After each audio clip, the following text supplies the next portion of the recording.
right down the barrel of the lens. Conquering my fear, guys. This is the consequence of my dreams. That'd be an interesting segment. So you live at your parents' house. Yeah. This is a consequence of my dreams.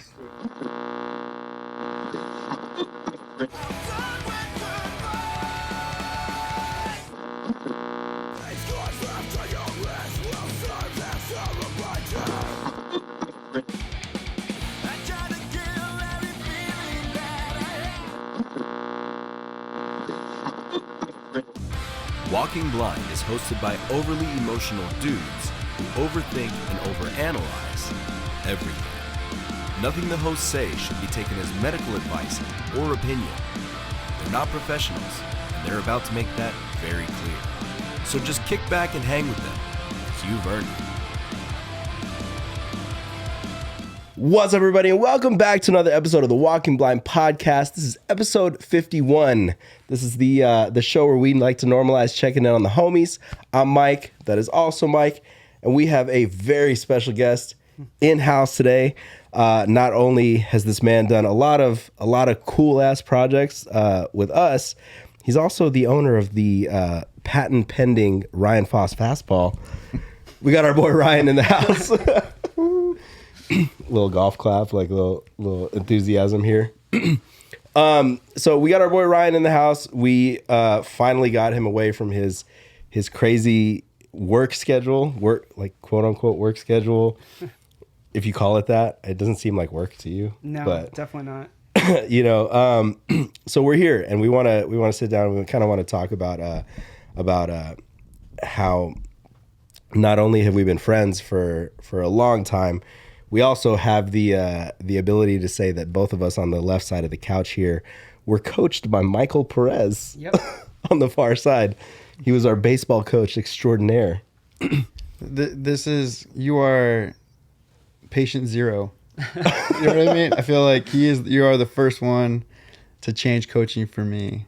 He was number 4. He was your number, right? No, but I like every year that I've coached after that, it's like after you graduate, obviously, like when someone wears number 4, I'm like, it's a special number. That's I love Foss's to that number. shit. Like That's Foss's number. yeah, Yeah, and you're rocking the Knights jersey tonight. I dig it. yeah, that was fitting. Yeah, and we're rocking the No Bragging Rights shirt. So, yeah. And Mike's not rocking. I'm wearing blue. That's about as close as it gets to To La Sierra. La Sierra. Look at the Angels hat on. I actually have like my batting gloves and a hat somewhere in the garage, like a Knights hat somewhere in the garage. But it's been so many years that now it's all flat because it's been like stuck under a bunch of shit. So every time I try and put it on, it just looks dumb and I just don't wear it. But Do you have a glove? I do have a glove. I've told you this, Mike. We've talked about throwing a baseball for forever now. Why haven't we? You know that I have like literally in my trunk, I have baseballs, gloves. You know, in my neighborhood, there's a little field that we can just walk over to and throw. Let's do it. Yeah, after this, let's go. Let's go. Dude, we should get like a glow-in-the-dark baseball and then throw at night. I don't trust that. I don't know if I can still throw as hard as I used to. None of us do, man. None of us can. Yeah, definitely not.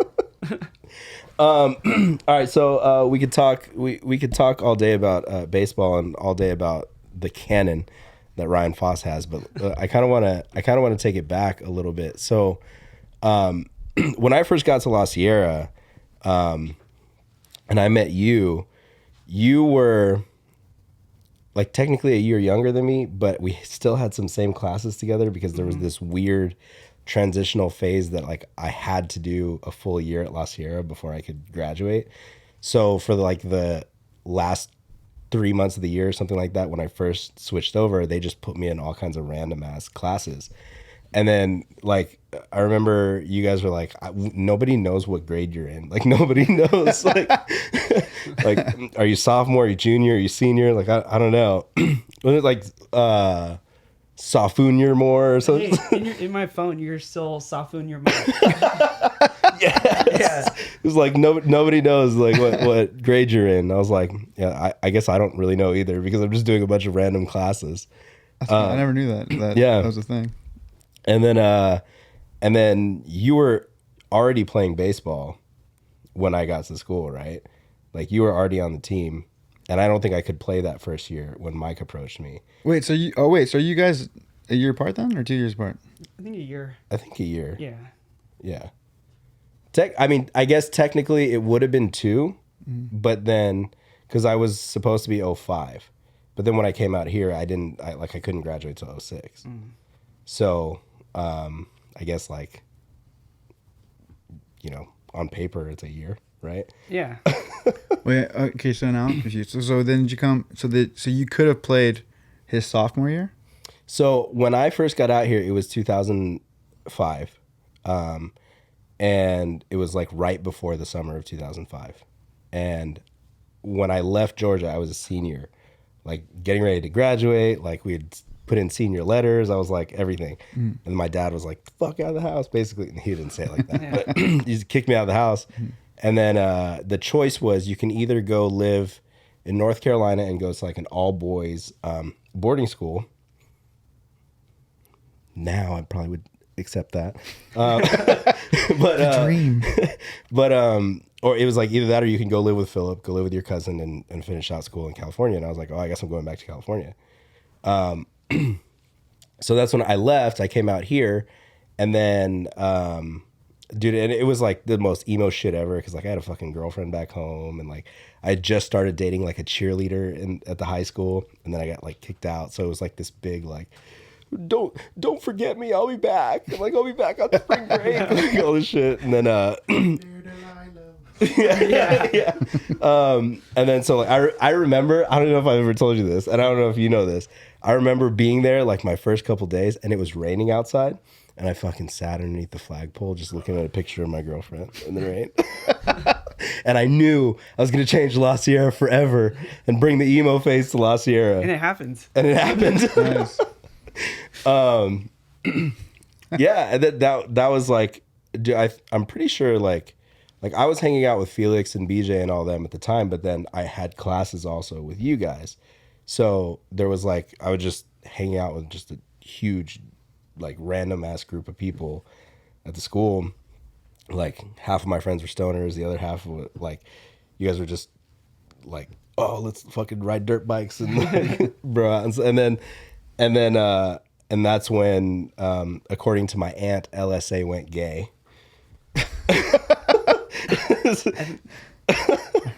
Because apparently I just was like, yeah, I'm just, I'm gonna wear tight pants, Yeah, and I'm girls' pants. I'm gonna wear girls' pants, and I'm gonna hang out with a bunch of my friends and act gay, and then apparently it just became a thing. I didn't know I started the gay trend at LSA, but but it is what it is, I guess. Yeah, we all started wearing girls' pants, going to the thrift store, picking up girls' jeans. Because you couldn't get them back then. No. The thing was tight for men at that point. So Yeah. I think all of our parents were looking at us funny. I will say though that like I don't like to take credit for any of that, but I will say that Ryan Foss had the biggest like growth development when it came to like hardcore music and like all this shit, because he started off listening to like, oh, this music's cool, it's got some screaming in it, and then like fast forward, he's at fucking terror shows with a bandana on his face. He's like moshing with the best of them at Showcase. We're like, holy shit. Yeah. So yeah, kind of an OG in the little Riverside hardcore. Yeah, actually my first show outside of my parents taking me to concerts, because my dad, pretty sure he took me to Pat Benatar a couple times when I was younger, but the first show I decided to go to was actually a No Bragging Rights show when I was a freshman in high school, and it was at a church actually not too far from here. And yeah, I think that really just changed things for me.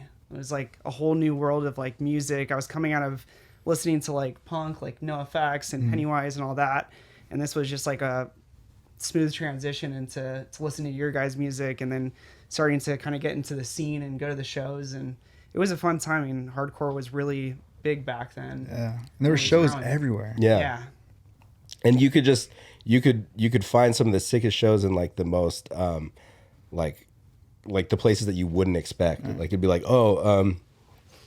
this show's at the back of a pizzeria, like in Moreno. What was that place in Moreno Valley? Boompas? I think so. Yeah, it sounds right. Yeah, and then like you'd be like, what? It's a pizza place. Like, all right, let's show up. And then there'd be shows that would just go off. You'd be like, oh my god, like kids are getting thrown into tables and chairs and like. The church shows were like like legit back then. Like there's my brother's church where he had. Then there was the Ship, right? Yeah, is that what it was called? Yeah, the Ship over at the upstairs room. Right. And then eventually the downstairs, right? Yeah. And then Nitty Gritty. Yeah. Were you guys, I think you guys might have been too young. Was the Oasis still a thing? I don't remember the Oasis. I don't think so. Actually, I'm trying to remember if it was called the Oasis. It was like in Redlands. I wasn't around for that. I do remember some random shows being over here at Schooners. Yeah. Like in the little arcade area over at Schooners, which is like right down the street from here. Yeah, we played with the Swellers there. Yeah. It's just wild. Yeah. That's rad. What a cool time. Like that was like there was literally every weekend there was something. Mm-hmm. And it was rad that, and that's like at that time that's when I feel like being from California, like we truly felt spoiled. Like I think when I was in high school, we had Chain Reaction, we had the Showcase, we had the Barn, we had a place called Coos. But the Barn used to go off like back in the day, insane, right? Like it was the Glass House. Like we had, I feel like when I was young, like we had all these cool venues and then like cool house parties. And then I think when I was getting out of high school and like I think your guys' time in high school, there was a lot more. Because those places were still around. I don't think the Barn was around anymore, but I think a lot of cool venues were still around. But also just like people were like putting on their own shows. Like I said, churches, like halls, like like VFW hall. Yeah, stuff, yeah. Like it was. I feel like every weekend there was something cool going on. I feel like my first MBR show, I think you were there, was actually at the Glass House on the side stage. Side room. Yeah, the side room of the Glass House, and. It was just like a bunch of us rolled deep because like I had no clue who you guys were at the time. Like I don't think I had even met you yet. And they were just like, oh yeah, it's Mikey, it's Coach Mikey, and I'm like, what? Like yeah, we it's like they're like a punk band, but like it's pretty cool. We should go. And I was like, okay. And I think Kareem went that night too, and the only reason that Kareem could go is because he was hanging out with me and Philip, and we all went. Nice. So, and because it was right down the street from my aunt's house, we all, we got dropped off and showed up to this MBR show. Was that when we played with Underminded? Maybe. I remember somebody telling me, or somebody trying to explain to me, because what was his name? Anthony got on stage and took the mic, and they were like, "Oh, Mike's not happy about that," and I was like, "What?" Or Anthony? Oh, like as in like our old guitar player? Yeah. Oh shit. Yeah. Oh, I don't think I would have cared. Did I care? I don't know. I just remember people telling me like random facts and shit. I'm like, I don't know anything that's going on right now. That's fine. Yeah. And then it was like maybe like a month after that where you were like, hey, you're not from around here, huh? And that's with the whole baseball. And recruiting you? Yeah. Recruiting me into the baseball mafia. Yeah. So like for anyone okay, so when I coached baseball, like I took coaching super serious to the point where like I had a lot of you guys like young, like you guys were all like freshmen. And so I didn't really like I mean, I wouldn't like, obviously I wouldn't like deny it, but like I didn't go out of my way to share about like my music or whatever. Yeah. And so it was like such a cool, like it took time, but like I think I had rules about like we can talk music after practice, but like during practice we don't talk about it.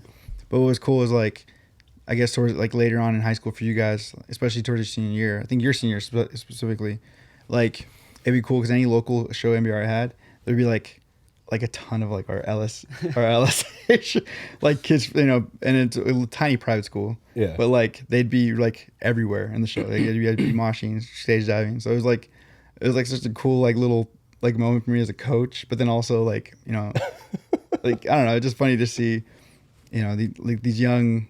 I see you guys as little kids, and then like by the time you guys were like seniors, like I said, like Ryan's in there like crowd killing people. Yeah, like I don't know. It's just, Dude, we saw an LSA baseball shirt in Portland.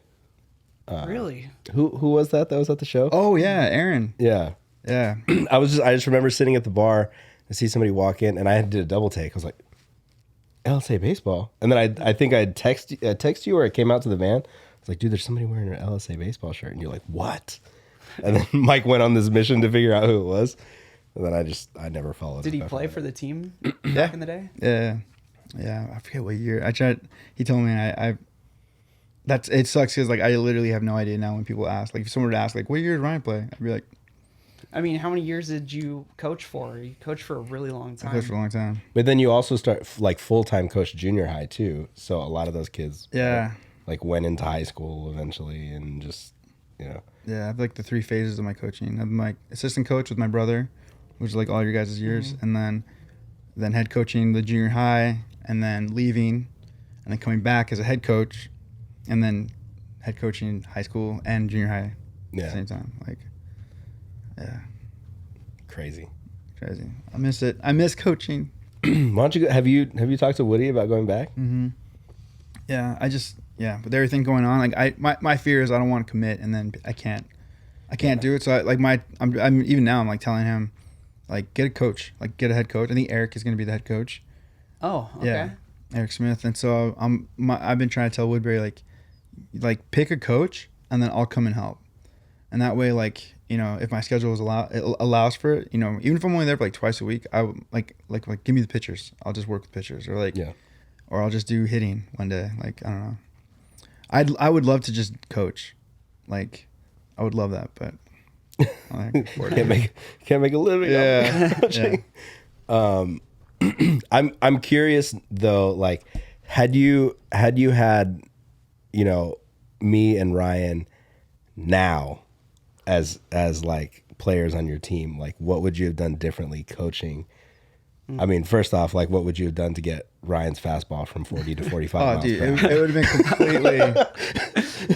I mean, True, it was slow, man. Okay, so when my brother and we've had these conversations too, because when we started coaching, especially in the era when we started coaching, we had just, like, for myself, I had just finished playing. You know what I mean? So like, and it was crazy for me to like have to teach how to throw, like, properly. Yeah, I never thought to do that. Like, you know, and it was one of those things where like I played on teams where like if someone didn't throw right, we basically like, I guess we either help coach them as like players ourselves, or like it just, I don't even know. Like it just, or you're just like, get out, or yeah, we're done. honestly, Yeah. it was like, yeah, don't be on, like, you can't be here. Yeah. And so like, there was like a time where I think we had to teach, like, for you, I remember it blew my mind. I'm like, wait, you've never played baseball before? Like, nope. I'm like, but you're in high school. And you're like, yeah, I've never played before. I'm like, that's how I felt when he said, I've never lifted a weight before. I was like, what? yeah, dude, yeah. Like, how are you so ripped? You have bigger biceps than half the team. Yeah. You're like, I ride motorcycles. I'm like, Yeah. That gives you that when you ride motorcycles? What? Like, he was ripped. Like, people don't, like, when we said it wasn't even like he was just like skinny strong. Like, he was like ripped as a little kid.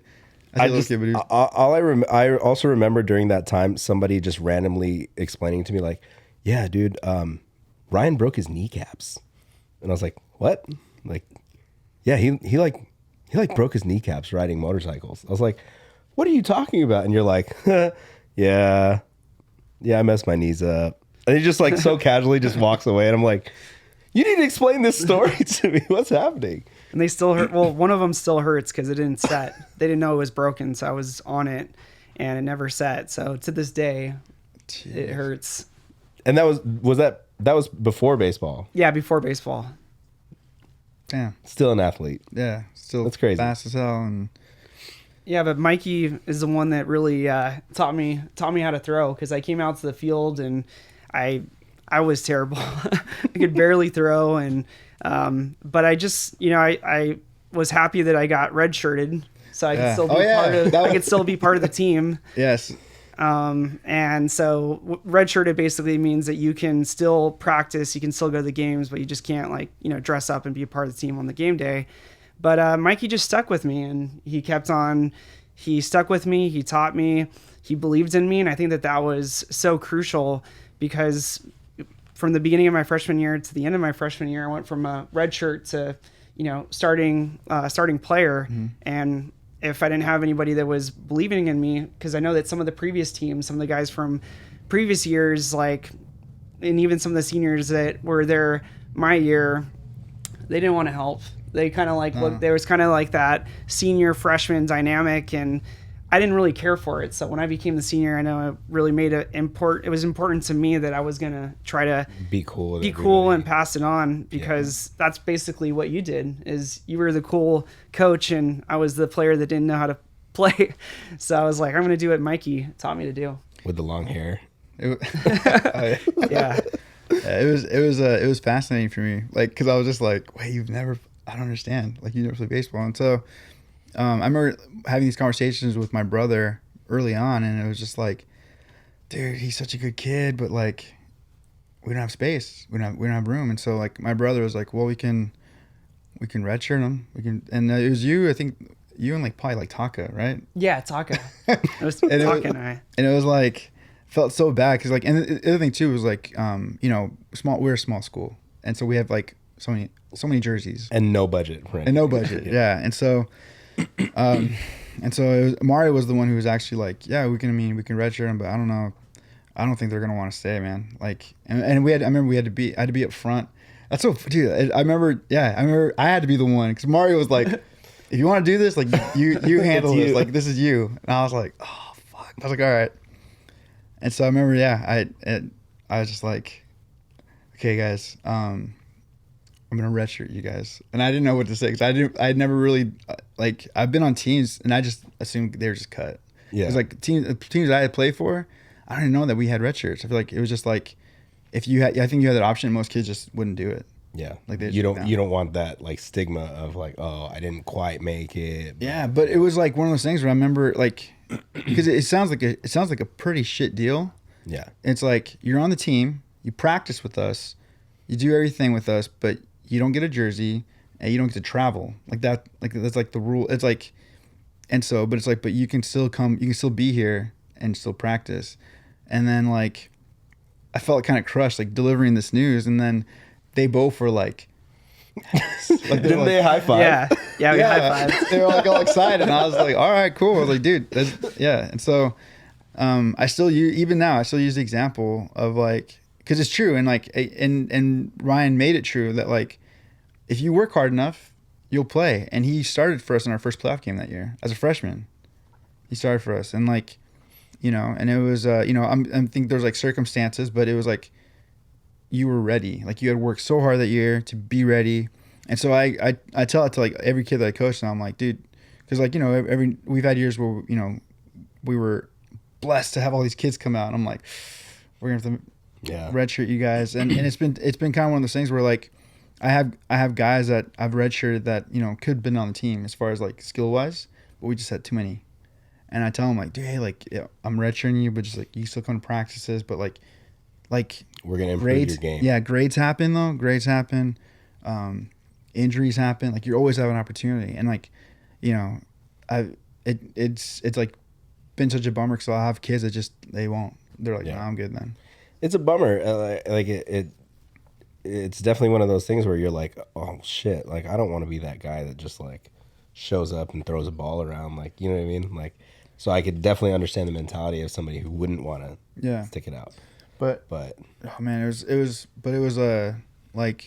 Ryan. I think Ryan's probably he was the most extreme, and he was the first one, and so it set this I was well, I have no choice but to believe in this now. Yeah. And so every year after that, if we had red shirts, I would give them that spiel, and I never felt like a liar because I'm I've seen it. Yeah. I've literally seen it. I've literally seen someone go from never playing baseball to being our starting center fielder, all within that same year. So, it's all about the, what you're willing to put in and the work, and you worked hard.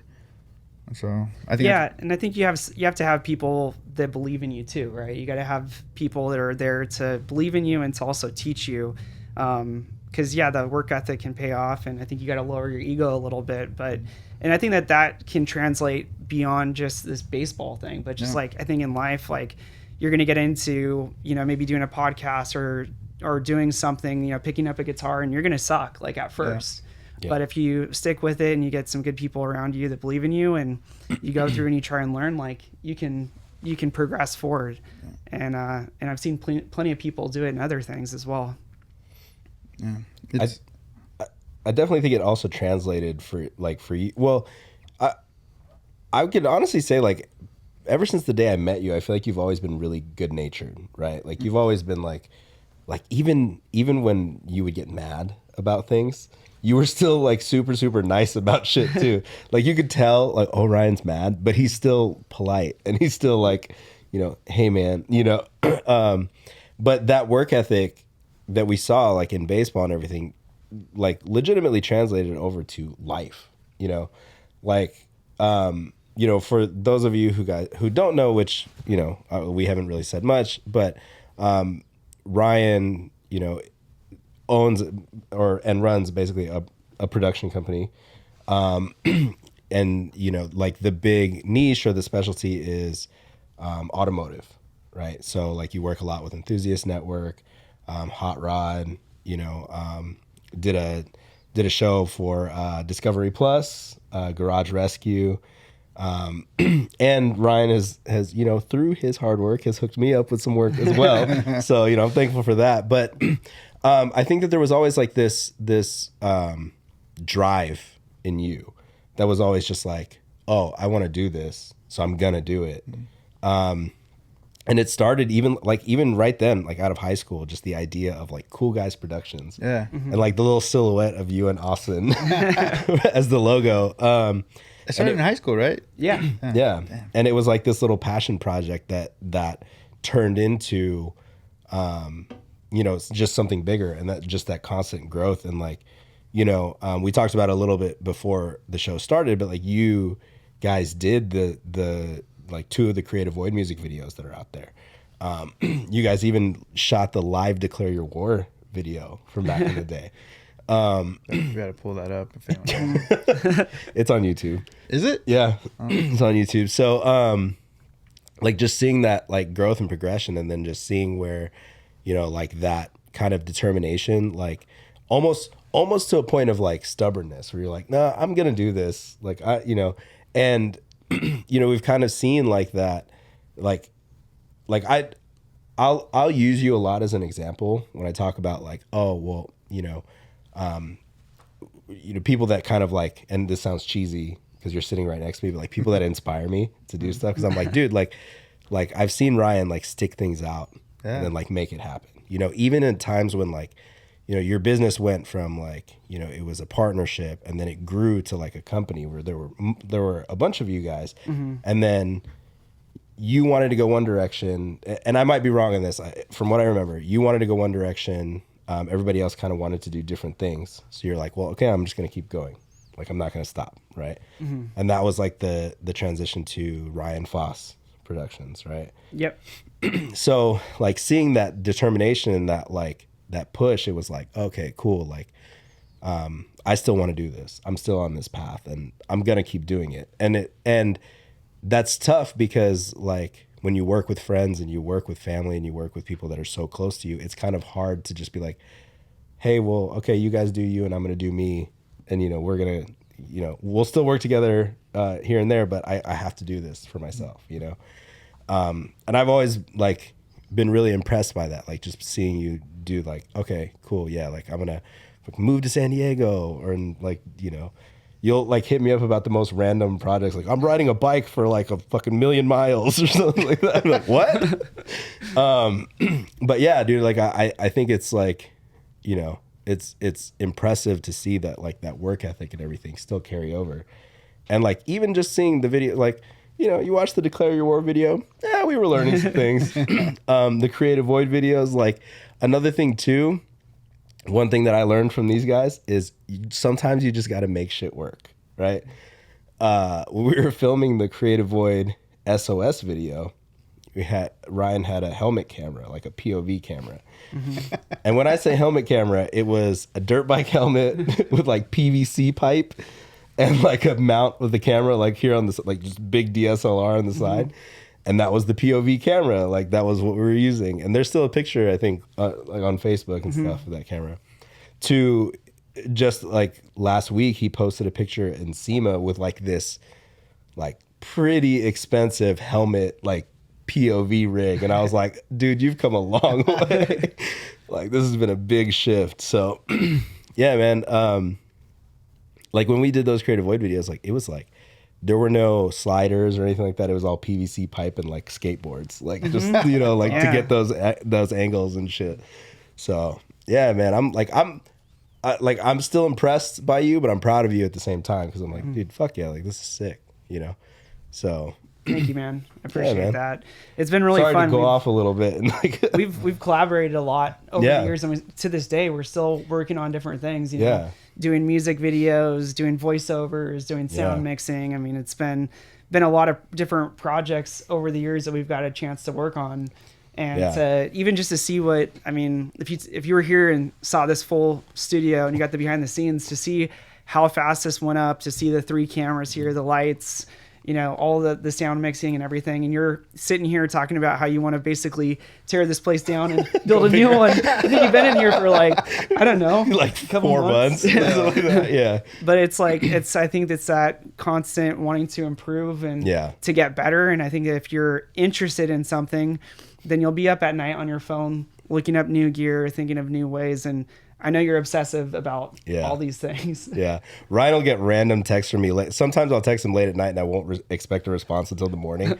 It'll just be this random, like, what do you think about lavalier mics instead of, you know, like using the Shure SM7s? And then he'll just be like, straight up, like, oh, well, you know, it's a lot easier, but you lose some clarity. It's not going to sound as crisp. Like, just, you know, like he knows that I'm obsessing about shit. He's like, look at this, and this. And then I'll just go down a rabbit hole for the next like 3-4 hours.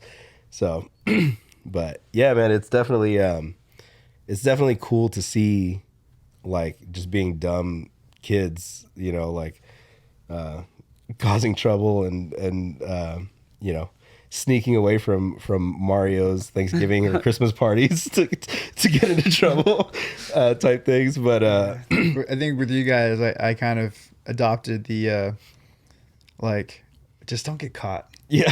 Whatever I don't have to know. You guys, please don't tell me. That way I'm like, I can really be like, I don't know what they're into. I don't know what they're into. I think there were definitely moments where you were just like, oh, just don't tell me. Don't talk about it around me. Like, don't talk about what you guys are doing around me. Just it is, you know, it is what it is. Yeah, I'm like, dude, I'm not dumb, but just like, as long as you show up to practice, as long as you don't get arrested, just don't get caught. All I gotta say is that when I get older and I decorate my front lawn with Christmas stuff, if things end up missing or broken, I'm gonna go outside and be like, all right, this is part of my karma. This is karma. Like, this is fair. I made some bad choices when I was young. There were definitely years. There was one year where I came home. I had just gotten an apartment, right? And I came home, and I'm like, what is all that shit on my porch? And don't know who it was. Can't say who it was, but everybody had access to my house at the time. And there's just so many Christmas decorations on my porch, like inflatable Santas and like stuff like that. And I was like, oh, this is bad. Where did all this come from?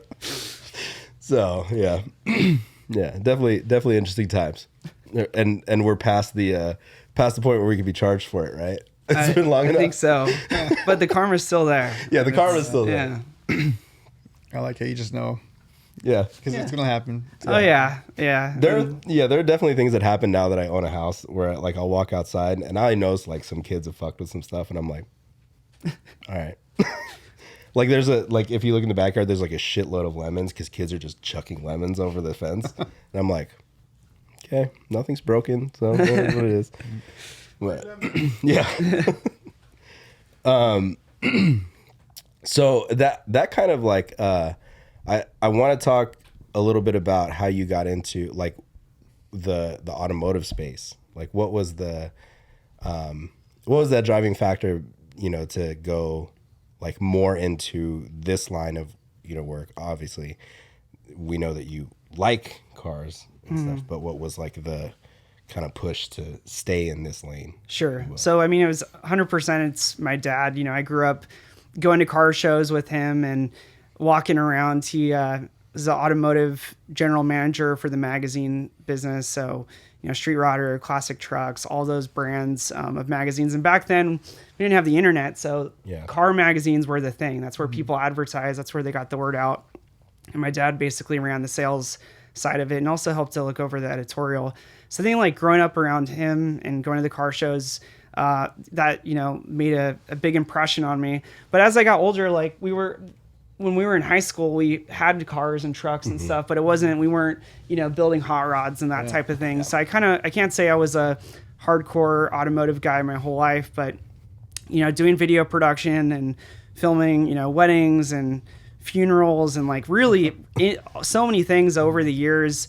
I think I got to this point where once I decided to kind of like go full time with doing a video production business, the automotive work started to come thanks to my dad, giving me kind of a first step into relationships and meeting people. And I think as kind of time went on, it just kind of came to a point where I was just decided, you know what, if I'm going to have a restaurant and I'm going to serve everything, then it's going to be an average buffet. But if I just decide like, I'm just going to try to be the best, at sushi and just really try to aim for that, then over time, I'm just going to be trying to get better at that one subject. So eventually there was enough work coming in from the automotive side. And it was also like, if I go all in, then I'm going to kind of just be in it every single day. And that's really what happened. So for about the last 6 years, it's just been all automotive, and not just filming, but just also ingesting content, whether it be watching stuff on YouTube or stuff on Motor Trend or stuff on Instagram. It's just all automotive is what I think about. And how do you film a car? How do you get certain angles? You're doing it every single day. And I think that when you can, if you have, a creative business, if you can start to find your niche and specialize, it can really help you to establish your relationships and then also have your portfolio just all kind of be around like a certain subject. And you kind of be known as like that's the guy that does this. Yeah. I like that analogy of just like, well, it'll be an average buffet if I'm doing everything, but that's cool. So there was a, I don't know if you knew about this, Mike. There was this, what was it, 3-episode series on Discovery Plus, and on, it was Motor Trend, Garage Rescue, that was pretty much like, was that mostly your show, or was this like like something that was presented to you, or like how did the whole Garage Rescue thing come about? And then for just to throw it in there, I did mix the sound. Yeah, I did. Mike did the sound mix on it. It was awesome. But like I'm kind of curious like how that all came about and what was like that, like, kind of the connecting tissue between like HGTV and all this stuff. Sure. So it was originally a Motor Trend show called Garage Rescue, and the idea was we were going to go find someone's car that wasn't quite restored, that needed some work. We'd bring it back to our tech center where we actually had hired guys that would work on the cars and did all the Week to Wicked shows, like Jason Scudeleri and all those guys, right? And basically fix up the car for them, get it back up and running, and then we bring them in and reveal it. So that was the original concept. And then I got an email one day and it was like, hey, this is now going to be Discovery, HGTV, and Motor Trend coming together for the first time, because Discovery basically took over Motor Trend and rebranded. So this was going to be the first time that those 3 brands were going to collaborate on a branded piece of content. And they're like, so what we want to do is we want to go and redo people's garages and we want to upgrade their cars. I was like, cool. So who do we have to help? Yeah. And they're like, well, we're going to have you produce it. So you need to kind of like, we're going to give you the money to do it, but you're going to have to go out and kind of figure those things out. So man, that was... How nerve-wracking was that? You had to find the crew that would actually do these remodelings, and... So we did everything. Basically Motor Trend partnered with my company to go out to do the casting, to find the people that were going to be like 3 deserving candidates to actually have their garages redone and upgrades done to their car. And as part of that, I hired a a company to come in and do the actual cabinets inside of the garages, somebody to do electrical, an actual really awesome, the best find was an interior designer who actually designed each garage and gave it like an aesthetic. And then we actually brought in Wesley Wesley Garrett. Yeah, Oh, he did all the car upgrades for us.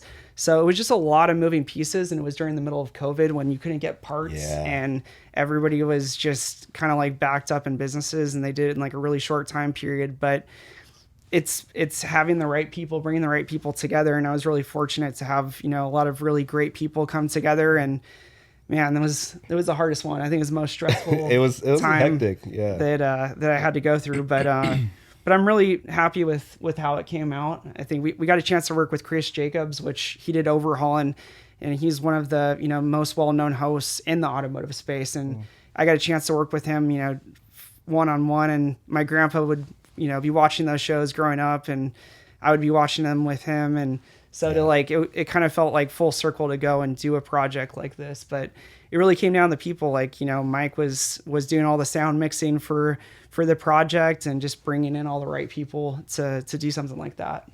It was definitely an interesting experience because that was one of the first times that I had to deal with like strict timelines and producers, like different producers and stuff sending me emails or like, hey, can we change this to 720 decibels? And we want to put the telephone effect on this, and I'm like, oh, okay, cool, yeah, absolutely, yeah, we'll take care of it, And then, but of course, I'm also doing it part time, where I'm working my day job, and then at nights I'm just pulling all nighters, like editing and shit. But it was cool, man. It was fun. Like it was, and then just seeing like all of it come together, and like seeing those episodes come out, I was like, oh, dude, that's fucking sick. Like that's so cool, So.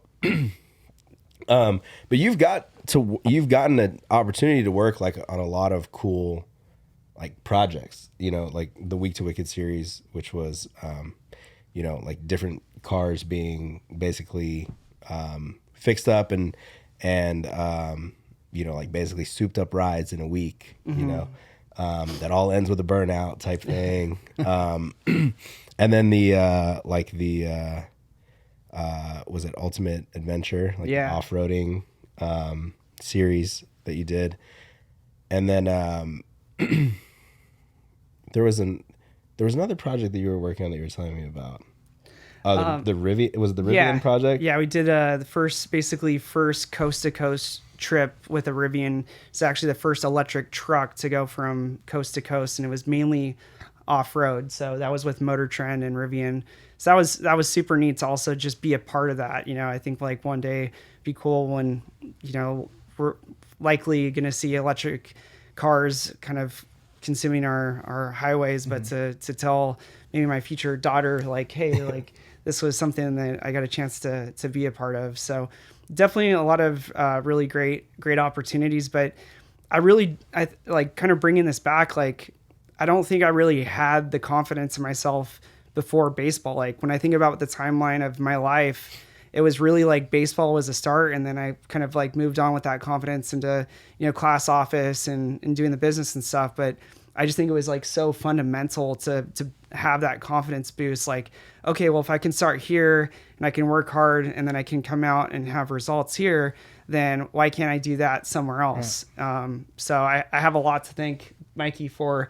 In fact, everybody knows, that watches this show about no bragging rights, and that Mikey is a wordsmith.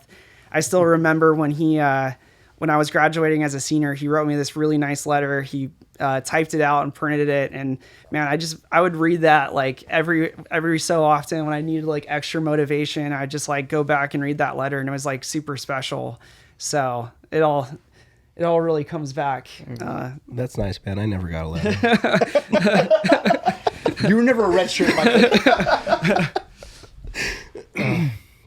All right, so I kind of want to. So you said a couple of things there, and I want to kind of tie this back, seeing as we are a mental health podcast. I kind of want to tie in our mental health check, which is what we do. We basically, I'm like looking at this camera. It's this camera. That's where we, as Mike said earlier, checking on the homies. We just kind of want to talk about like what our mental health is like for the week, and what we're doing to kind of either help us or what maybe we're neglecting to do that may be keeping us in that funk.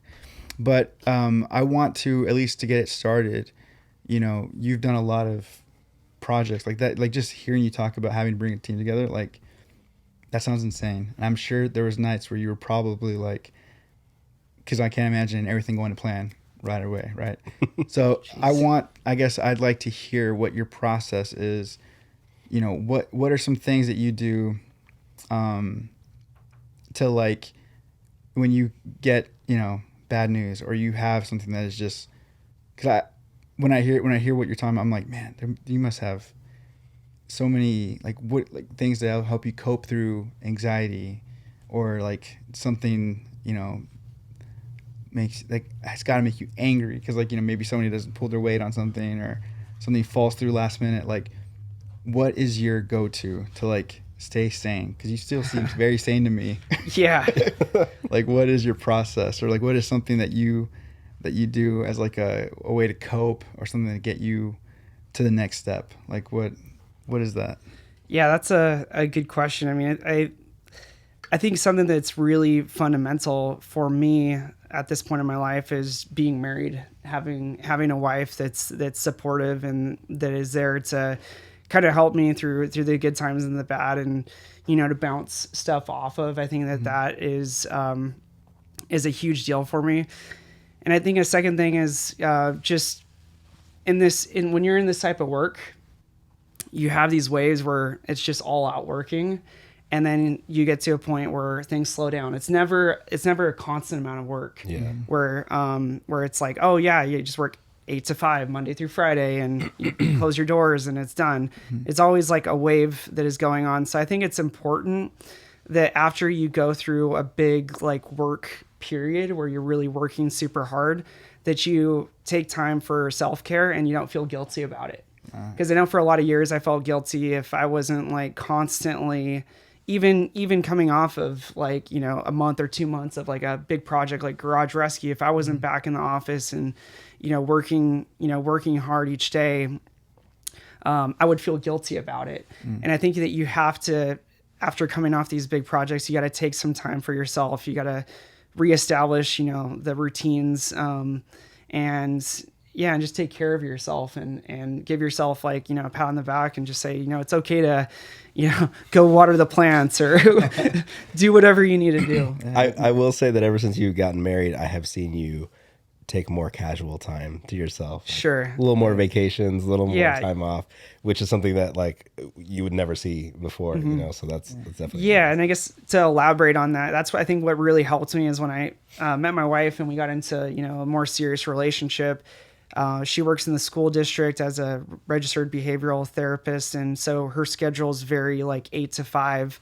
And so for me, I started to adapt my schedule to that rather than before, when I was single, I'd just work, you know, nights, weekends, whenever. So I really made it an effort to say, you know, this relationship's important to me. And so I'm going to do my absolute best to like really try to keep it to like an 8 to 5 during the week. If I've got to work weekends, you know, she's always been supportive towards me, but that gave me that balance that I didn't have beforehand as like a freelancer, as a business owner. So it kind of gave me that normality. And when I do have to actually go and work weekends, or, you know, I just came off of 6 weeks where it was just like pure grind, like she's there, she understands I got to travel or I've got to work, you know, that extra time. But I always try to come back to having that routine for her when it's possible. Yeah. And yes, Michael, she would be a great person to have on this show. I figured we'd bring it up after we had Ryan on. Awesome. And just to kind of get a little more detailed, what is like your self-care look like? What is you just finished a crazy project? What is your I guess your wind down from something like that? Yeah. Well, that's what I guess I'm getting back into, and it's hard because I think about talking about like mental health. You know, you like to have a routine. Like, for example, before the 6 weeks, I was, you know, getting in some exercise. I was cooking. I was, you know, taking some personal time to just read those kinds of things. And then you spend 6 weeks just grinding so hard, and then you have to like reestablish those habits. And this is a constant thing. This isn't just like a one-time deal. This is throughout every single year. And you can probably speak to this too, because being in a band and going on tour and then trying to come back, it's always hard. But as far as like my routine, I think my mornings are really important to me. So I try to get up, between 5 and 6 a.m. and I try not to like really start working till 8 a.m. So to have coffee in the morning, to be able to do some reading, to ease into my day, maybe do a little exercise, like whatever it's going to be in that morning time period, really just kind of like gives me a good, good base for the day when it's possible. And then after hours, if I'm able to, shut off at 5 o'clock, like we always are like going to dinners or going to Disneyland or doing family things on the weekend. We're going on vacation next week. So I think just allowing my space in the mornings and the evenings when I have it to just really lean into like being with family, doing stuff I enjoy, like that's what resets me. And when it comes back to having to grind and work nights and weekends, like I know that I'm going to come back to that. So it's always there, and I know it's gonna be there when I come back. So yeah. Love that. I don't think I used to kind of hate the idea of like a routine for myself, because I always wanted to be just like free, and like, my life is whatever I do in the moment. I'm just in it. Yeah. Every single day, I'm just in the moment. But I realized, and I started to realize this even during tour, like why I like touring, or why I was able to do touring, is because I like that there was a structure. And I find that if you can build like some kind of routine, it makes it also easier to identify an outlier in your day, right? Like you're like, well, like today I feel a certain way. And it's like, or today's like, I feel stressed, or I feel extra this or that. Well, if you have a pretty set routine, you can kind of look through your day and be like, well, I guess I skipped this. So I didn't get to, this might be why I'm feeling this extra anxiety. Like, you start to notice like, okay, well, I'm going to bed later now. That's probably affecting this, or I'm not eating, breakfast when I should normally eat breakfast. I skip, I feel like when you have a routine, it's easier to see when something falls out of whack, as opposed to just having to guess. Like, when your when your life is so chaotic, and sometimes people that's just what it is. Like their schedule is chaotic, but if you can't establish like a certain routine, it's really hard to really notice the small changes that have big impact on what your mental health can be, or just your overall health in general. So I love that. I love that you have like a schedule even when you have like your downtime.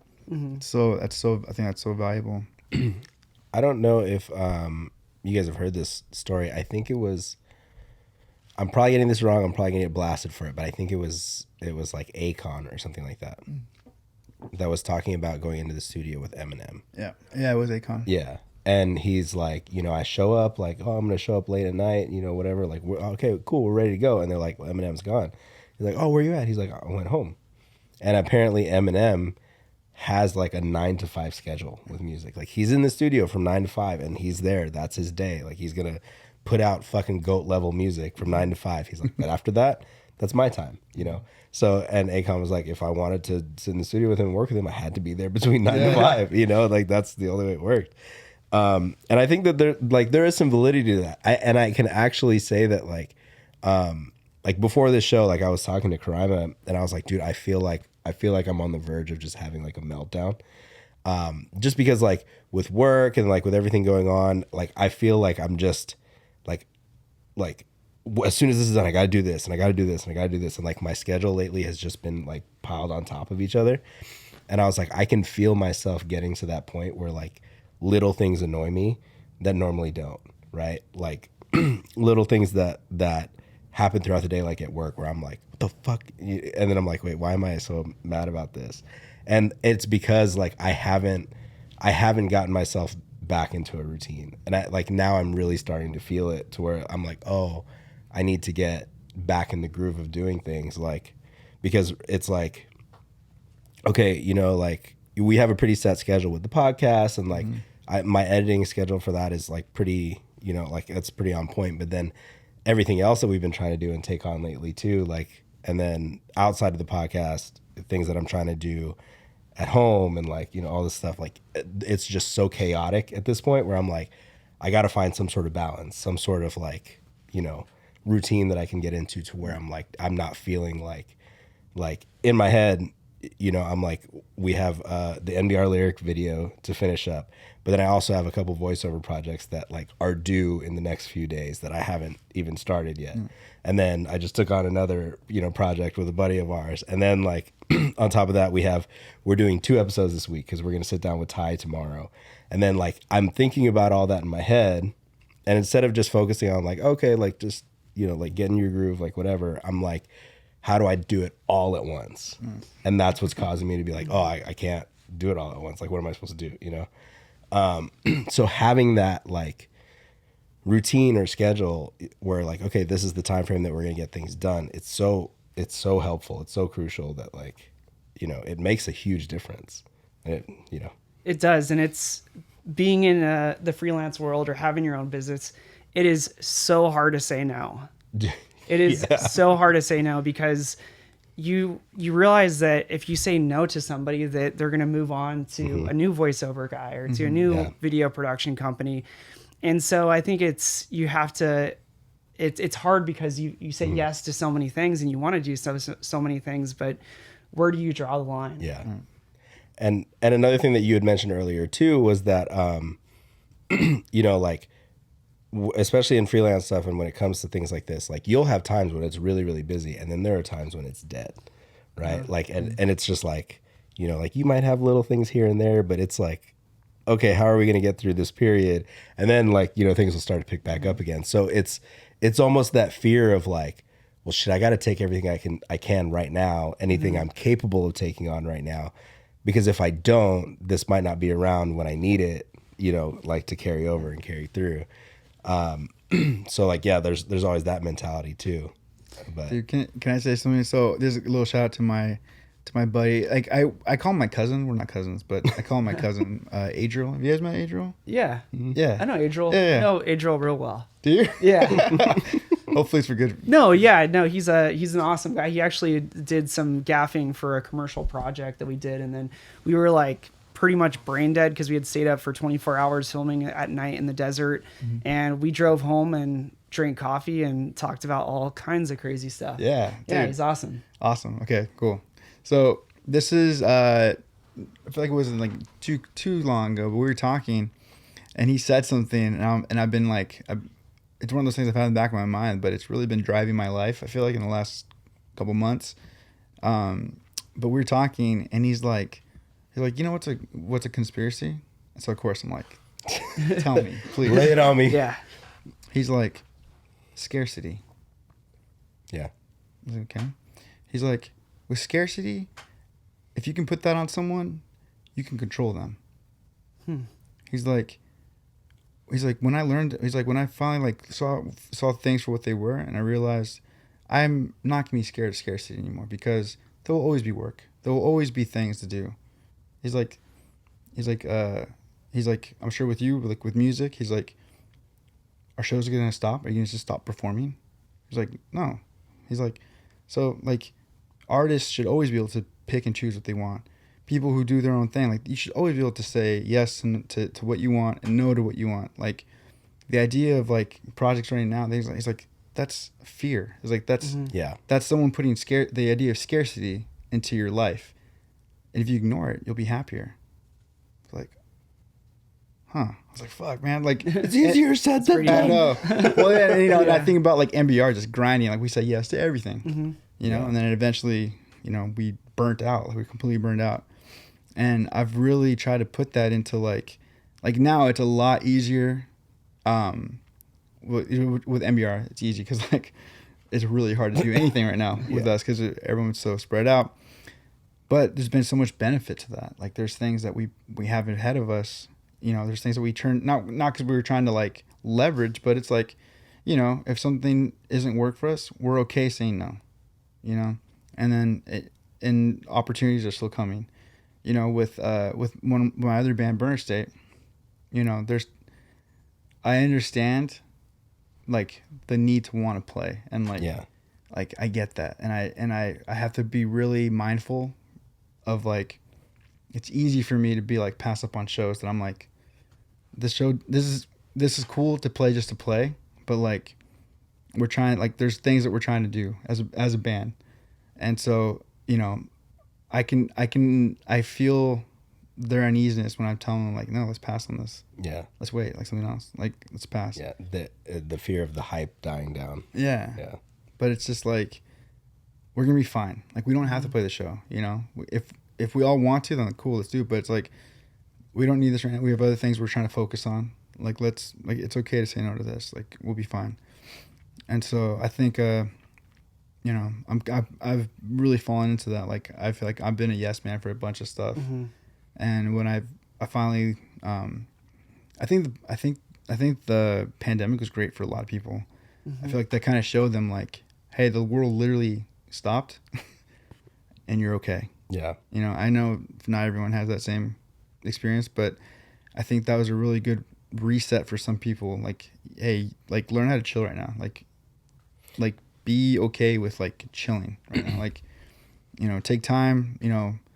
I think that was, for myself, I think there's a lot of good things that came from the pandemic. At first it was a little weird, but after a while I was just like, yeah, I'm actually all right with this, and it allows me to focus on school. It was like around that time is I think when Mike and I started connecting a lot more. We're hanging out more, doing venting over coffee, which led to this thing. So finally years later. I know. I don't know what a podcast is, Mike. I remember back when I was doing the Robot Lab, I would hit up Mike like regularly, like, yo, dude, either just come talk on the show for a little bit, and then like it'd be sick if you did a podcast, like whatever. And it was like this like just slow chipping away, and then I think that it helped that because during the pandemic, we were both single. All of our friends had girlfriends to like hang out with, and it was just me and Mike. So we just started spending a lot of time together, and that was when I was like in his ear, like, dude, just do it, just do it, just. And then I started doing Instagram lives, and he's just like, "That's basically a podcast. What is your hang up, man?" I'm like, dude, I don't know, do anything. And I was like, I'll do everything. Yeah, he's like, I'll do everything. Is that all it is? Like, what is keeping you from it? I was like, if you do everything, I'll show up, man. I'll do it. I'll talk. That's why like Instagram lives were so great. Just push a button. There you go. It posts for you. Find your angle. Dude, yeah. There's a video somewhere of Mike setting up his Instagram live angle, and I'm just watching him like set up the phone, and then moves it around, and he sits back and he looks, and just repositions it again with that little tripod right there. This thing right here, all faithful. Well, then, kind of like talking on the topic of having your routine, and then like business and work and everything like that. So I got a text from you. What was that, like 2 weeks ago, maybe a week ago, where you're like, "Hey, man, we haven't really said anything yet. I'm gonna be a dad, basically." And now it's been announced, like it is out there in the world, but I'm curious, and I what I want to do is talk to you about it now, and then talk to you about it like 6 months after the kid's born, but like what are I kind of want to know like what the thought is, like where your head is at, like just being like, dude, brand new first time dad, like this is. Like life's about to change, right? Yeah. Like life's about to shift dramatically, and I'm kind of curious, like, what your thoughts are, like where your headspace is. This is something that we actually wanted to do with Chris Williams too, but we never got a chance to get him on the show before Taylor was born. So I'm kind of curious, like where your head is on this. Sure. Well, I mean, first off, my wife and I we planned for this, so okay. It wasn't a surprise. We decided to try, and it happened really quick. And so I think that we both were having conversations for probably about 2 years of just having, do we want to have kids? And the answer was always like a yes, but then like, when do we want to have kids? Do we feel ready as people to be parents? And I don't think you're ever going to feel fully ready, and I don't feel ready fully at this point. But I think eventually you just have to, if you're in the position where you're going to decide and try, you do it. So I think that now moving into this next chapter where it's like, okay, there's a baby on the way. There's definitely a lot of things that you think about. At first we thought we were having a boy, and our whole family thought we were having a boy, and then even like our priest thought we were having a boy. And we went to ultrasound and they said, we think it's going to be a boy. And then the day before the actual gender reveal for our family, we found out it was going to be a girl. So our whole like minds up to then was like planning for a boy. And I have, so was it just like her arm was like positioned perfectly? Yeah. Well, apparently there's like, that's a boy. That's a boy right there. Yeah. Well, apparently there's a nub and it goes up or down, but I guess it was started up and yeah. So anyways, I became, so we hadn't really talked about having a girl, and I have 2 brothers and I don't really have any close cousins that are girls. So I didn't grow up around girls. So it was a big like mindset change for me. Like, okay, I'm having a girl. Shit. And it wasn't like I didn't want to have a daughter, I was open to either one. And so was my wife, but it was a big mindset switch. Cause it's absolutely. like, how do you raise a daughter? Like, how do you raise a daughter to be like, a good person and try to do your best as a dad. So for me, I always try to, ask people, especially having friends and family that have daughters, but also reading. I'm reading a book right now called Strong Fathers, Strong Daughters. And so I think I'm learning a lot from that book about, even from just a statistical standpoint and then just an emotional standpoint, like, how do you actually raise a daughter to do well in this world and to be a strong person? And I think at the core of what I'm seeing is like, you got to be there for your child, and you need to be there and you need to spend time with them. And it's okay to have rules and it's okay to be strict, and especially with daughters, because that's showing them that you care. Right. Yeah. And so those were some of the big things that I think I've been kind of learning. And what my cousin JD told me is, you can read all the books in the world, and as soon as you have the daughter, it's going to go all out the window. Yeah. So I'm sure that like all the stuff that I'm reading on pregnancy books and about having a daughter, it's you'll take on some of it, but it's going to be a whole new experience. It's going to be a life change, and especially being a business owner and traveling, like it's going to be tough. Like my wife and I, we both work full time. And that's not going to change. So we're ready for a challenge, but I don't think we're even fully ready for it. I think one of the things about like, being a father and having a daughter, and obviously I'm speaking out of completely nothing because I don't have a daughter, but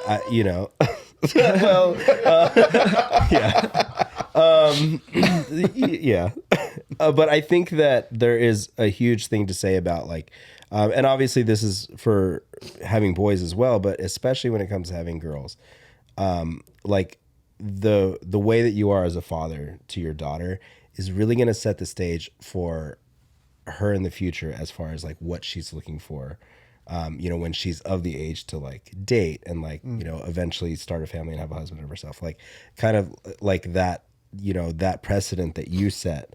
Like, oh, my father was good to my mom. He was, there for me. He was a good, he was always supportive, things like that.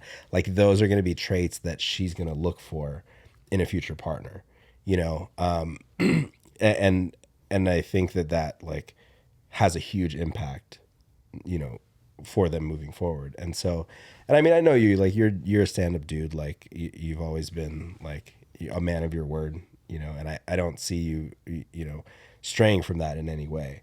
But I can definitely see why the stress level would be like, oh, we're having a daughter, versus like, oh, you have a boy, like he's going to be like out in the dirt. Like he's going to get fucked up. He's going to, I'm going to know what to do. Yeah. I'm going to know what to do because I've been there before, but like, it's a completely different ball game, with a daughter.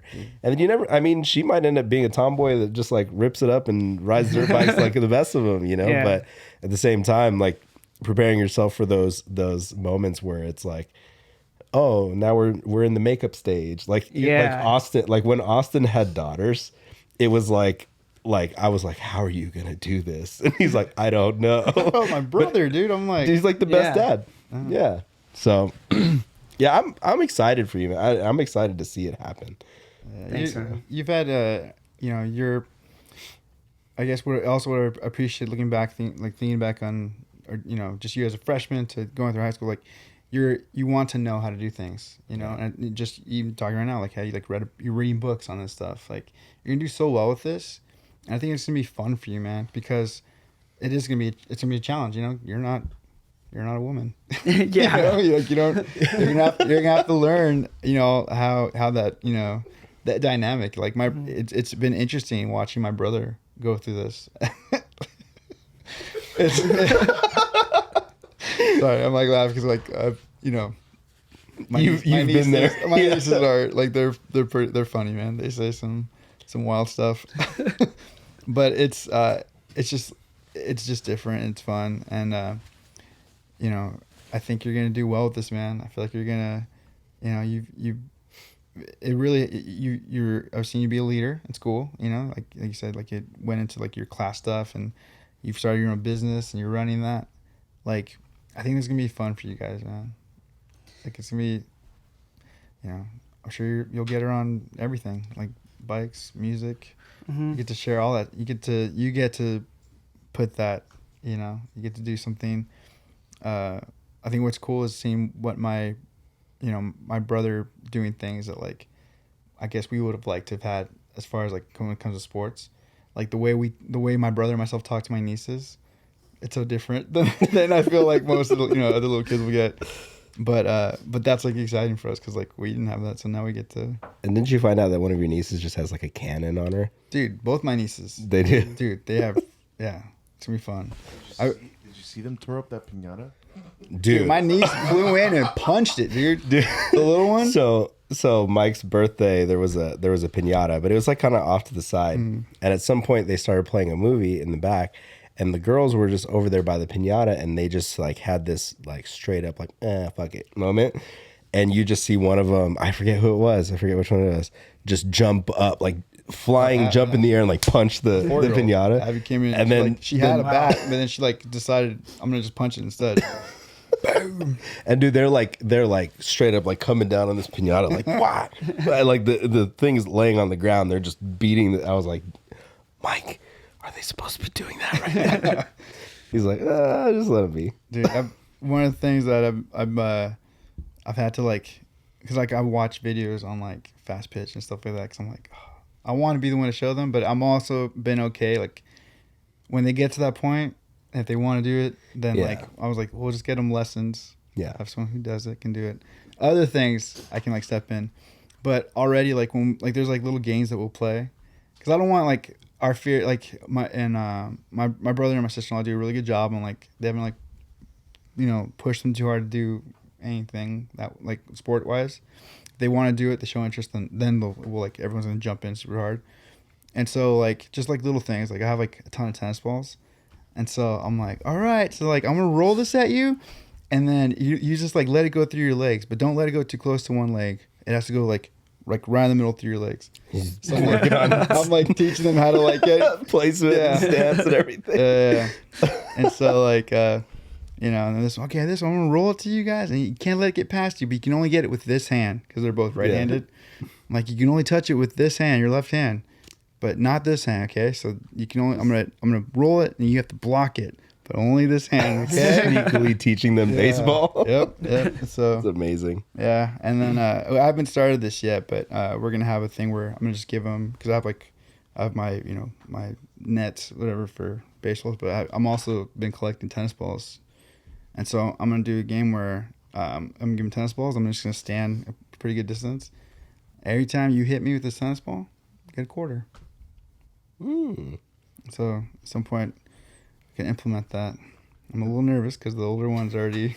And then next level is a pitching machine. Yeah. Yeah. Oh, yeah. No, dude, once either of them commits, it is on. Like, I have, like, at my house, we have, like, nets, everything. It'll be... Yeah. Yeah. It's a don't be afraid to get hit. Oh no! My brother will take them to the driving range and stuff. Like they're already doing golfing stuff too. Like it's gonna translate right over. So Jesse, just to kind of give you an idea of what it was like when we were, playing baseball. My old roommate John Ajamini played catcher, and he was afraid of the ball, right? To say the least. You throw the ball, and he would avoid it, right? And we're like, nah, dude, you got to put your body in front of that ball, right? I walk up to practice one day, and his hands are tied. In his back. I don't know if Mike did this or not, but his hands were tied behind his back, and they were just throwing baseballs at him so that he would drop on his knees and block the ball with the gear on. He had a chest protector. He had a chest protector on. Yeah, he had everything. He was fully geared up. Yeah. But just to teach him, don't be afraid of the ball. You got to stop this ball with your body, right? Dude, so really, that was Williams. It was all Chris. So Chris was just he's like, I'm gonna do something with John. Okay, You just have to let me do I want it. you to know, they did this to me when I was 8 years old. Okay, I'm like, all right. He's like, I'm gonna tie his hands behind his back. I'm like literally tie. He's like, I'm gonna literally tie his hands behind his back. I was like, Okay. I brought the good rope. in my mind, I'm like, okay. I was like, the girls softball comes in and out. Okay, I was like, we have to do it right at the beginning of practice, because our yeah, I didn't want. It's before practice even started. It was right, because I remember walking up, had my bag on. I'd just changed, and I'm walking up, and I'm like, what the fuck is happening? Yeah, I was like, okay. We gotta do this for practice. Okay, and so Teachers leave at this time. yeah, and I had to tell John hey John, if you're not okay with this, you can tell me. I can stop this. There's a safe word. Yeah. And yeah, he was just he's like, no, yeah. He's like, no, I'll do it. I don't. He was down to do it, and of course Chris was just like, it's gonna make you better, man. You need to do this. You keep bitching out in front of balls, and it's embarrassing, man. You're letting your pitchers down. Chris was a hard coach. Yeah. But it was good. It was tough love. It was tough love. Yeah. Yeah. There's a couple times where I have to be hey Chris, we gotta You stop dropping the F-bomb at these kids? Yeah, for what it's worth, he became a really good catcher. Yeah. He did. It kind of reminds me when our football coaches would do bull in the ring, because when the guys would be scared of getting hit, they're like, all right, bull in the ring, and then we get every single player. He goes, all right, skill players, you get afraid to get hit. Here comes the lineman, and then just hit them right straight on. And that's what gets you used to it. Gets you used to taking those hits. no, that's good practice. I wouldn't say tie somebody up. Yeah. Now that there's more. Yeah. It's more rules now. Yeah, I don't know if that would fly these days. Yeah, there's different things we can do now for things like that. Freaking speed dial. I know. Yeah. Yeah, Mr. Perez, we're gonna have to terminate your coaching position here. dude, it's The actions of your assistant coach I have. just see him at a meeting and he's pitching the idea. They're like, "What?" It's just a thought. We don't have to do it. Yeah, I've had coaching is very different now from there. Now. Some of the terminologies that I used to use, I can't use anymore. The world has changed. The world has changed. Yeah. The world has changed. Yeah. I don't think your aunt would be calling us gay anymore. Yeah, probably not. I don't know. She might. She still might. I don't know. But yeah, man. Dude. Yeah, we'll talk off camera some of this stuff. But yeah, so I'm trying to think of what the time. I guess we basically did our mental health checks. Yeah. Did you have questions that you want to go over? Yeah, we got a couple questions. We'll go through this quick. We don't have to. And then we can. spend too much time. I have a quick question, real quick. Is this my red shirt, Mike? That is your red shirt. Dude. Hey, if you show up and you keep working hard, You might get one of you these. might get one of those that real microphone that we have. And then eventually, maybe a camera. Maybe a camera. Maybe a camera. If Ryan can do it, Yeah, have that belief. I'm just gonna have a picture of Ryan over there. Just a little cardboard cutout on the front of the mic.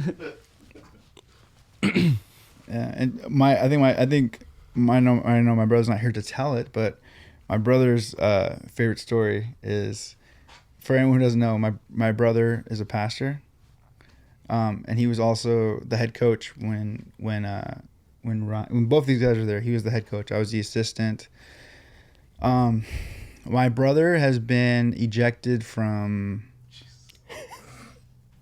Well, at least for baseball, he's been ejected once. Yeah, like not a lot. Yeah, and the only time he was ejected Once every game.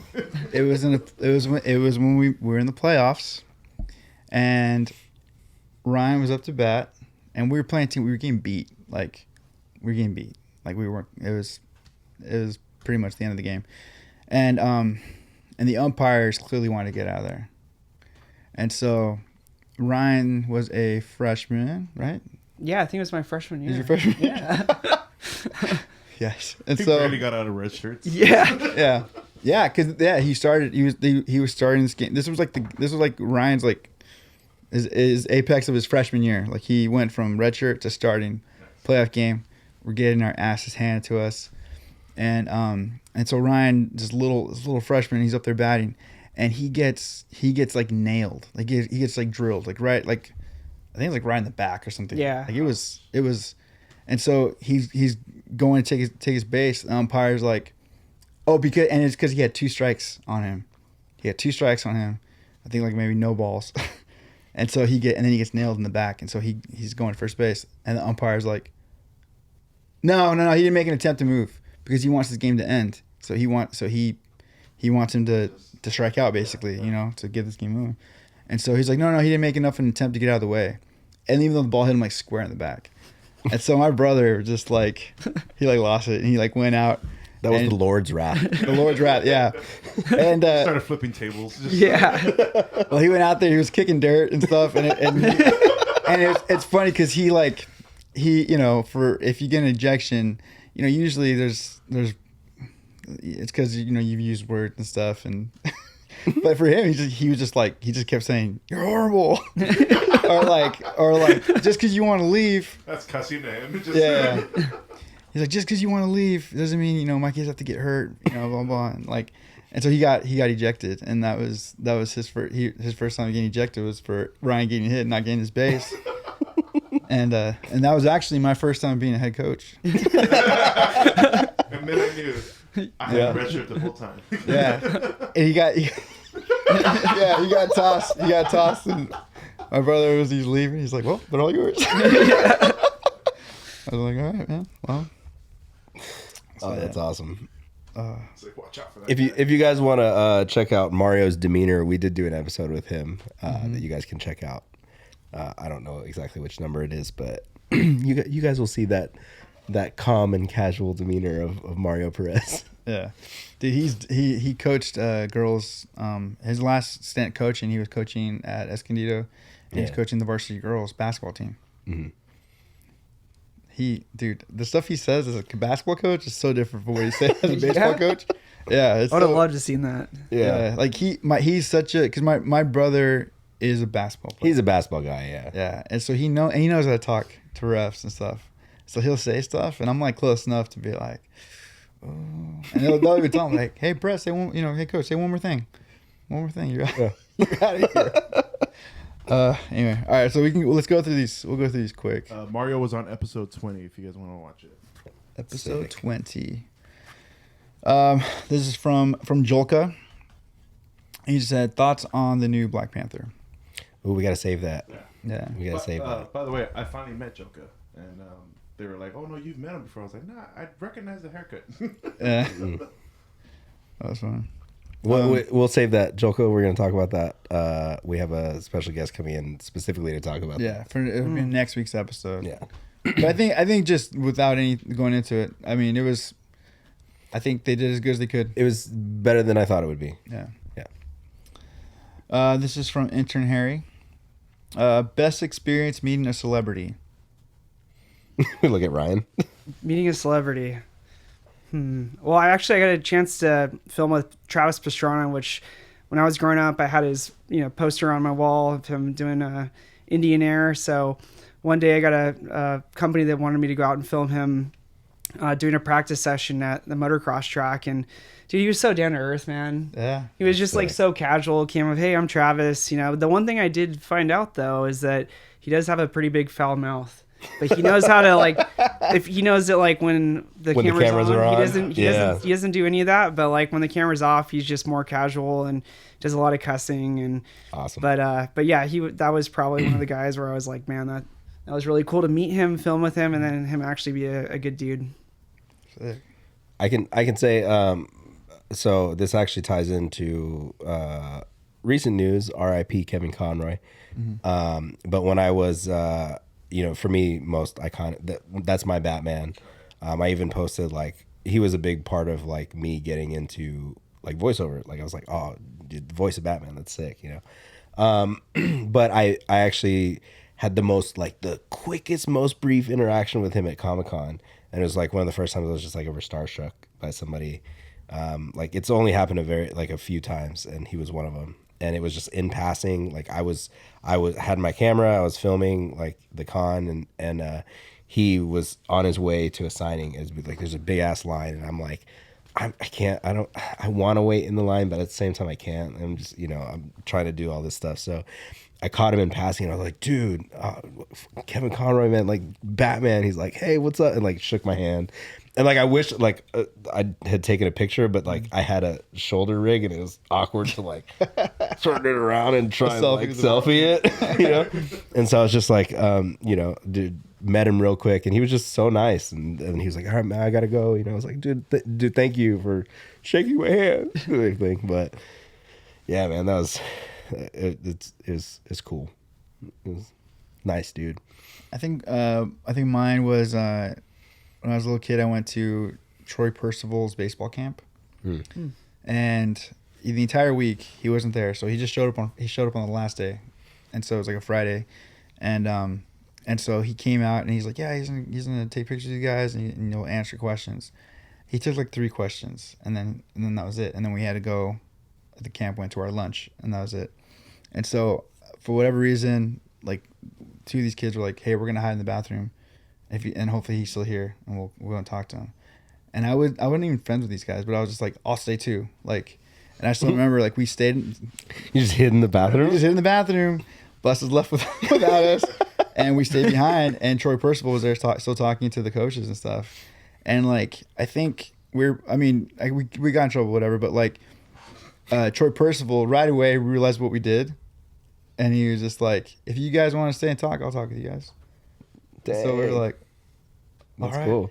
And so we asked him like the most ridiculous questions, dude. Like I asked him, I was like, hey, so when the bench is clear, I was like, are you like looking for? I was like a little kid. I was like, are you like looking for someone, or do you just swing at whoever? Yeah, I was like, or does your mom pick you up?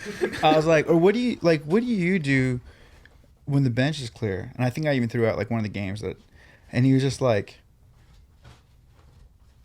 First, I check to see if my teammates are okay. If I see someone is getting the he best. He gave you the PC answer. He gave me a really well. He's like, I check to see if my teammates are okay. Make sure no one's getting and then you always have in the back of your mind, you remember things, and then I look for guys. He's like, but he's like, but I want to make sure that make sure my teammates are good. Yeah, I like sick. And like, yeah, I don't know. That was cool that he was like. He could have been a dick and been like, get out of here, kid. Yeah, I think he knew that we were getting in trouble, so I was like, no, I'll stay. They stay. Yeah, we'll make it worth it for you. So did you pay for it? I mean, I don't even remember what we got. It didn't matter, for me. Like, it was the last day. I think they just talked to our parents or whatever. But yeah. Go for it. Tell Mom. Yeah, I was like, yeah, this is worth it, man.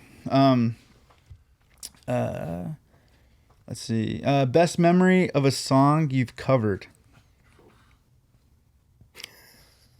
We covered a Comeback Kid song, and I remember debating on whether or not to play that Comeback Kid song when we played with Comeback Kid. And like obviously we didn't play it, but just the funny like well, this is the song that most people get hyped for us. Like this is the one song where everybody in the crowd is involved, and then we're like, we can't do that. Obviously. So we didn't, but other than that, like that cover ripped like everywhere we'd go, like whenever we'd. And the funny thing about that cover, it was like a hidden track on the Creative Void record, so you had to actually like purchase the record to get that cover. Which now that it's been so long, I should probably find the track and just put it on YouTube because like, you know, that way it's out there. But the cool thing about recording that song is we were up at Castle Ultimate, and everybody in the band did vocals on it. So me, Chris, Steve, and Jake. That's right. So all of us, like if you listen to that song, like all of us are doing different parts and different verses and stuff. And there's a oh, it wasn't that song, but there was a period of time where like we're all going back and forth, and then out of nowhere, Steve gets in there, and we're like, okay, cool. Steve's gonna come in and yell some stuff, and Steve just fucking ripped it, and we were like, Steven, we didn't even know you had this in you. He just like so casually just comes in, rips the verse, and then he's done. Steps out, goes back to being like calm and cool and collected in the corner. I was like, what the hell? The machine. So, but yeah, that cover was fun. The whole process, like the recording process, like, you know, just the fact that everybody jumped in to do it, and then when we'd play it live, like everybody went off for that cover. So, False Idols Fall. I guess I won't go into like why I get angry when I hear our cover of "Living on a Prayer" recorded, because it was a demo version it was supposed to be a demo version. I was gonna record real vocals for it later, and we ended up just using the demo version, which upset me. Still upsets me if I'd listen to it. But we did a tour. It was like the heaviest tour we've ever been part of. It was the Acacia Strain, Cruel Hand, Fit for an Autopsy, and I think I Declare War. Fuck. Yeah, and us, and No Bragging Rights. And so the tour manager of that tour, the Acacia tour manager, was Bruce from 100 Demons. Yeah. And so we were I think like I forget what show it was, but we're kind of hanging out, and Bruce comes over, and he's like, "You guys covered Living on a Prayer?" And we're like, "Oh shit!" We're like, yeah." I mean, yeah, it's stupid. He's like, "Cool." He's like, "Yeah, play it tonight." We're like, "All right." Bruce from 100 Demons says, "Play Living on a Prayer." How do we say no to this? Yeah, and so yeah, and then by that, and then like, you know, it kind of started getting out, and mind you, we already felt we're a super oddball on this tour, and so and then, you know, kind of slowly guys were like, "Are you guys gonna play Living on a Prayer tonight?" We're like, Bruce asked us, think we're gonna do it, and they're like, "All right." And then we start playing it, and like the entire tour package is like side stage, and they're all like losing their minds, like going crazy. So that was my favorite, I think, memory of a cover, because I remember just thinking like, oh my gosh, this is gonna be rough. And then we look over, and all these like dudes in these heavy bands are like all singing Living on a Prayer. I don't know. Do you have a favorite cover that you've covered? All I do is when karaoke comes up, I always go for Blink-182 or Sugar Ray. Yeah. That's my like go-to. That's all I sing. Nice. Which Blink song? I'll just do like the main ones. Like, they put on whatever Blink song, and I'll be asleep and get up and sing it, and fall back to sleep. My family knows that if they put it on, I'll sing it. No Maroon 5? No Maroon 5. That's Perez. Okay, let's see. In your touring experiences, because you've toured, you traveled too. So, in your touring experiences, what state has the friendliest people? Friendliest people?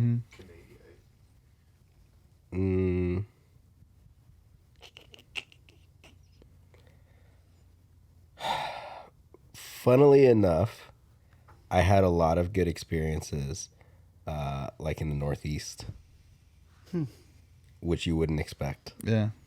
But like, yeah, like the New England scenes and all that stuff like that. Yeah. Like, Actually, yeah. yeah, I had a lot of good experiences up there when I was working for Atticus. I think Tennessee. I had a lot of people at hotels or wherever. I was at, or wherever I go, because I end up traveling there a lot for work. But people are nice, they're genuine, they're friendly. That good old Southern hospitality. Yeah, you know about that. Yeah, the South, I guess, is pretty. I mean, Canada too. Yeah, Canada. It's funny. Canada definitely. I guess I'd have to say probably Canada, but Canada's also like one of those places too where we've had like really really funny like someone ran off with Rick's bass. Yeah. And then other Canadians saw this happening and they're like, not in our town. They chased the dude down and like we thought they were gonna just hold him. They beat the shit out of this dude. Jeez. Like they caught up to him, like, yeah, cool, they got him. And then they just are beating him savage. We're like, oh, it's like one of those things. We're like, all right, good. Okay, that's cool, guys. It's like then you kind of start. Then you're like running over, like, oh shit, like, like Leave us like alone. Yeah. You guys are all right though. The Southern hospitality, because to me, when I think of tour, I think of like, oh, just going places I don't live. And I still consider like I lived in this house, so I didn't really, click. But yeah. So not California. Yeah. All right. All right. So, gosh, I feel weird saying this. This is from Matty. I don't know. Okay. Dude, I don't know. He says, "How does a blind person know when they're done wiping?" Oh God. How does a blind person know when they're done wiping? I would assume smell. I wonder if that's. I feel like it's just you just know. Kids are really good answers. Well, hey, I know. The question was asked. Question was asked. I Yeah. feel like it's either a smell or a touch thing. Like you kind of know when you're dry. I think so. Yeah. When you get up and walk for 30 minutes and it's not chafing, just Yeah. Well, it's like When you're not have you itchy. ever not like shit in the dark? Yeah. What have you done? What did you do then? I'm trying to answer this in a real way. This is like when Martin asked us the stupid shower question. He goes afterwards. He goes, I didn't think you guys were actually going to answer that. You send it in, we'll answer. Yeah. This one is sent from Michael Diamonds. And it says, where did Ryan learn his fastball? Yeah. Well, we covered that already. Yeah. From Mike Perez. Yeah. Yeah. And if I were to work with you guys now, actually, we'll talk after. I'll tell you guys. we're going to the park. Yeah. Yeah. Oh, yeah, I'll just show you guys. I think that's it. That's it as far as questions go. Sick. I think we can probably wrap up. Well, what's next for you besides the baby life, man? Like anything that you can talk about, project wise, or Sure. Yeah. So Week to Wicked has kind of evolved into what is now called 4x4 Garage and Carcraft Video. So, 4x4 Garage is trucks and off road, and Carcraft is more like hot rods and muscle cars and stuff that are being built. So next year, we got a lot, I think about 20 episodes scheduled to go ahead and shoot of some really cool builds. So yeah, it's gonna be build shows all next year, and it's a lot to think about, but I'm excited. I work with some really, really good people on camera and off camera in these projects, so I'm excited for it. it's funny now that you mentioned that I met like Jason and all them at your wedding, right? And then so like I kind of like introduced myself, like, oh yeah, whatever, blah blah blah. I'm Mike. Like, oh okay, you're friends with Ryan. I go, yeah. And I was like, I actually did a lot of voiceovers for like the Week to Wicked stuff, and they're like, oh, that was you. Oh, okay, what's up, man? like just putting those like pieces together. It was interesting. Like, I knew I recognized your voice. So, but yeah, man, that's You're like, hey, I'm Mike. Oh, I'm sorry. sorry. Hey, I'm Mike. Like, oh shit. So, well, I mean, do you want to plug anything? Do you want to push any social medias? No, I do a bad job. Just watch the shows. Yeah. we'll plug them for you. Yeah. So as far as our show, make sure you guys follow at Walking Blind Pod everywhere. Walking Blind Podcast or walkingblindpod@gmail.com. If you want to send in some questions. We still got the merch store up. There's still a couple shirts left. We got some promo stickers in. What are we gonna just hold up a sticker? We got some stickers. We got some advertising and stuff, and then we've got we've got some plans for some new merch and stuff on the way as well too. So you guys killed it with that last shirt. Actually, at the Burner State show, I was giving out some stickers and giving out some cards and everything, and everybody was like, "Dude, this is sick. What is it? It's a fox? No, it's a raccoon. Oh." Yeah, this little raccoon with sunglasses. It looks very, very... You know why I put these sunglasses in particular on here? Is because these are the sunglasses that Mike was wearing in that picture where he's all sad about the beach and flipping off the camera. So that's why I put on these particular Ray-Bans on here. But yeah, we got the logo and some other cool stuff on the way. We'll send you to our links. Yep. But also too, we want to hear from you guys. Like whenever we talk about any kind of subject or any questions you want to chime in on, we'd love to hear it. So either in the comments or message us or Gmail.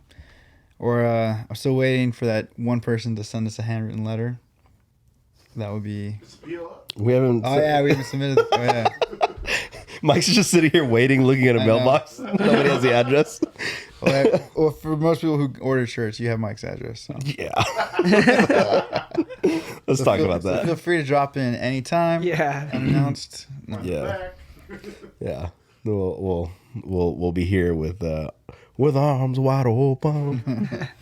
So, but we love you guys, dude. Thank you for coming out and hanging out with us. Thank you, Ryan. It was fun catching up. We got lucky to have a little break in the schedule. You know what I mean? So, we love you guys. We'll talk to you guys soon. Peace.